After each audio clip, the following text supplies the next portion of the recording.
Let's not sugarcoat it. The Senate killed the 200 peso wage hike bill. Yung spokesperson ng House, si, ano ba pangalan, Princess Abante, Yes. she should do a lot of research first before opening her mouth. Una, sinabi niya the Senate killed the wage hike, the legislated wage hike. That is not true. We passed the legislated wage hike in the amount of 100 pesos last February 19 of 2024. It took them a year, all right, to pass their own version of 200 pesos wage hike. At gusto nila mag-BICAM 2 days before adjourning Senate DA. How can we do that? Let's not sugarcoat it. The Senate killed the 200 peso wage hike bill. Last night was the final session of the 19th Congress. No BICAM, no compromise, no wage hike. And the reason is simple. Ayaw ng Senado makipag-usap. Ang gusto nila, tanggapin na lang ng tao ang 100 pesos nila. Bakit? Bakit binabarya ng Senado ang mga manggagawa? Tumaas ang kilay ng mga BICAM conferees namin nung tanungin kung ano ang nangyari. They were ready to sit down. They were ready to defend the 200 peso proposal and fight for labor, only to find out that the Senate had no intention of meeting at all. We were ready to deliberate. We came in good faith. But what the Senate gave us was a take it or leave it ultimatum. Wala silang balak makipag-usap.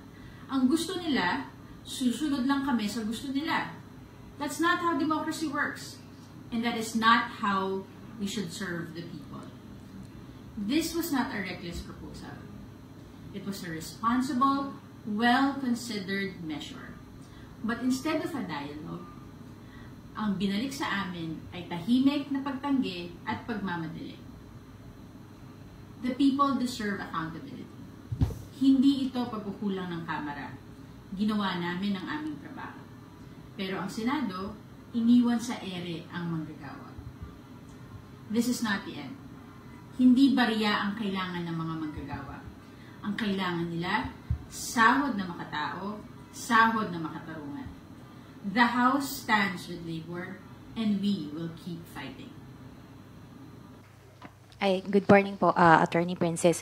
Kanina po nabanggit po ninyo yung mga achievements ng House of Representatives pagdating po doon sa mga measures. Pero meron pong dalawang measures na apparently hinahanap pa po ng Senate daw sa atin. First po yung sa wage hike bill. According to Senator Joel Villanueva, hindi pa raw po nila nare-receive. Ano po ba yung status nun? And yung isa po ay yung sa BSK term extension, na sabi po ni Senator Cheese Escudero naman is kung hindi daw po ma-approve kasi ng Kamara ay hindi na po siya mapapagtibay dahil nga po hindi naman siya certified as urgent. Ano po ba yung status ng mga bills po na ito? Unahin ko muna yun dun sa 200 pesos wage hike. Na-transmit na siya sa Senado kahapon. At meron na rin na ipasa ng mga pangalan para maging representante ng Kamara para sa bicameral conference. At nirirespeto natin naman kung ano yung magiging pagdedebate at magiging pag-uusap ng dalawang pulong tungkol sa magiging final na version para sa measure na ito. Pero patuloy po na maninindigan ang Kongreso, ang Kamara, na ang House version ang mas makakabuti para sa ating mga mamamayan. Kung maaksyonan ito ng bicameral conference, handa naman ang Kamara para i-ratify ang magiging final na version na masisiguro, pero ito dapat yung masisiguro natin, yung sahod na patas na hindi dapat ipagpapaliban para sa ating mamamayan. On the barangay and SK elections, nakita ko din yung press conference ni Senate President Cheese Escudero, and unfortunately mukhang misinformed si Senate President. And kaya rin naman ako nandito para siguraduhin na tama natin ang mga fake news at mga misinformation hindi totoo yung sinabi ni Senate President na hindi pa nakakapasa sa committee level yung bill na inaayos ang term ng ating mga barangay officials. In fact, kagabi ay naipasa na to na on third reading, including the sister of Senate President, na pinasa ito. Transmitted na rin siya, matatransmit na rin siya for the bicameral conference as well. And again, ready ang House of Representatives para ayusin, pagdibatihan, at maratify lahat ng mga pending na mga measures sa bicameral conferences natin. Yung spokesperson ng House, si, ano ba pangalan, Princess Abante, Yes. she should do a lot of research first before opening her mouth. Una, sinabi niya the Senate killed the wage hike, the legislated wage hike. That is not true. We passed the legislated wage hike in the amount of 100 pesos last February 19 of 2024. It took them a year, all right, to pass their own version of 200 pesos wage hike. At gusto nila mag-BICAM 2 days before adjourning CNED. How can we do that? I was busy presiding with my own commission on appointments sa CA. Senator Joel Villanueva, who is the current chairman of Committee on Labor, was also busy presiding on his own commission on appointments committee. So how can we do that? So lumapit sa akin si Congressman Raymond Mendoza, yung party list ng TUCP, begging if we can constitute the BICAM. Sabi ko, ang sinabi ko kay Congressman Mendoza, you just adopt the Senate version para wala nang problema. Okay? Very clear yon. Tinext ko pa sa kanya. Ang sabi niya, bakit hindi nila paper BICAM? Sabi ko, hindi ako papayag. I-adopt nyo na lang yung Senate version para mas madali. They had one more session, before one more day before adjourning CNED. But they did not do anything about it. So tapos sasabihin nung spokesperson ng House of Representatives that we killed the legislated wage hike. That is not true. Sinungaling yan. Tsaka kabago-bago lang yan eh. Hindi nagre-research yan. Paano namin short-change yung mga workers? Paano namin pinagdadamutan yung mga workers? I think 100 pesos, and that was the bill of Senator Mig Subiri when I was chairman of the Committee on Labor.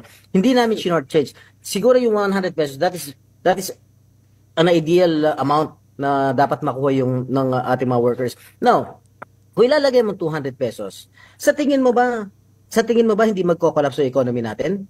Lalo-lalo na yung mga small medium enterprises.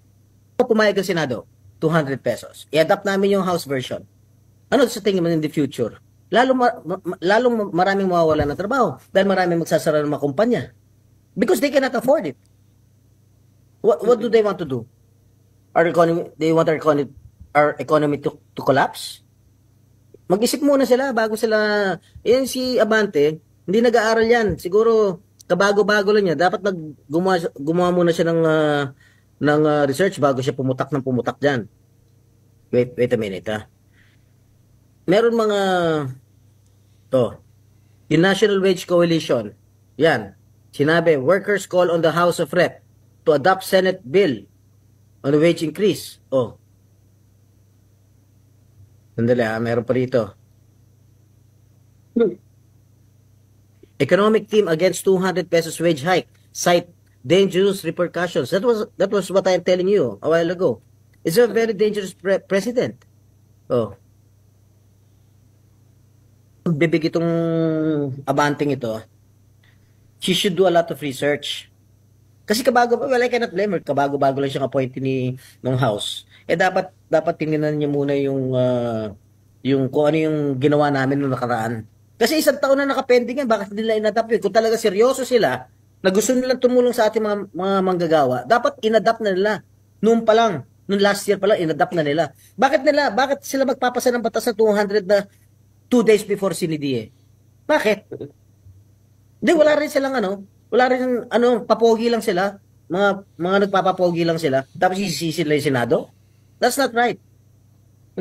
Ang oras eh. Why did they not adapt or why did they not pass the 200 peso wage hike, yung kanilang version, last year? Pinasa na namin last year, as early as last year pa yan.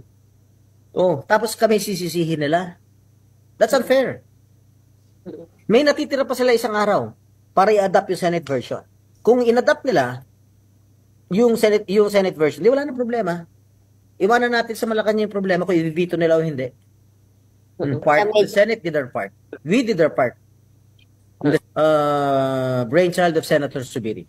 When I was still the chairman of the Committee on Labor, he asked me to hear that his bill. So hinir ko sa Committee on Labor. Then we came up with this solution. 100 pesos. Across the board yan. Ha? Oh, why did they not adopt it before? Bakit nila tinulugan yung bill namin? Oh, tapos papa sila 200 2 days before CNDA?